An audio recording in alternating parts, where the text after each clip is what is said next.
तर चला, आज मी छान असे मस्त असे शिळ्या पोळ्यापासून मस्त असे भजे दाखवणार आहे. तर हे पहा, आता मी इथे घेतलेलं आहे बेसन पीठ.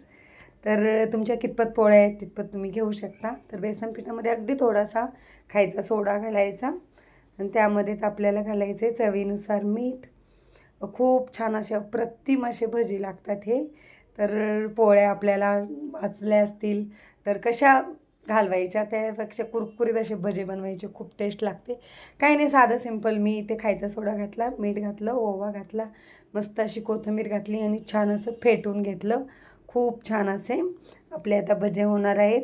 आणि सकाळची बटाट्याची भाजी उरली होती, ती मी त्यामध्ये पोळीमध्ये करून पॅटीस पण त्याचंच बनवलं होतं. खूप अप्रतिम असं झालं होतं.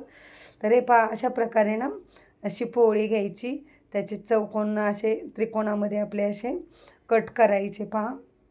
आणि मस्त असे बुडून, तर मी त्रिकोणामध्ये असे मोठे ठेवले होते, काही त्याचे पॅटीस बनवले होते आणि जे असे पूर्ण छोटे छोटे होते त्याचे भजे बनवले होते. हे पहा, तुम्हाला दिसलं नाही तिथे, नेमकीच कॅमेरा दिसला नाही. तर अशा प्रकारे बटाट्याची भाजी भरून त्याचं मी पॅटीस बनवलं होतं. आणि आता जे आपण छोटे छोटे त्रिकोण कट केलेले आहेत त्याचे छान असे कुरकुरीत असे भजे बनवणार आहोत. तर अगोदर मी अशा प्रकारे पॅटीस बनवलं होतं पहा. खूप अप्रतिम असं झालं होतं. खूप छान लागतं खायला. बटाट्याची भाजीमध्ये भरली होती, थोडं चीज किसून टाकलं होतं. अप्रतिम अशी टेस्ट झाली होती. बाहेर छान असा पाऊस पडतो आहे, तर गरमागरम जरूर पोळ्या शिल्लक राहिल्या असतील तर जरूर बनवा. खूप छान लागतात, पोळ्याही संपतात आणि वारंवार खावंसं वाटतं. अशा प्रकारे जर बनवले तर खूप छान अशी मस्त टेस्ट येते. तर हे पहा, अशा पद्धतीने ना पूर्ण असे बनवून घेतले होते. तर कोण कोण कशा काय बनवतं नक्की सांगा.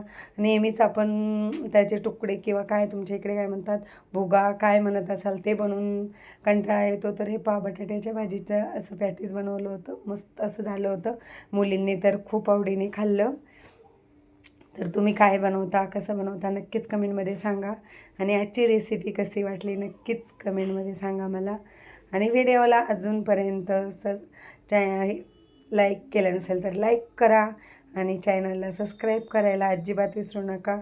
तर चला, मस्त असे गरमागरम भजे आणि त्याबरोबर अशी छान अशी तळलेली मिरची आपली तयार आहे.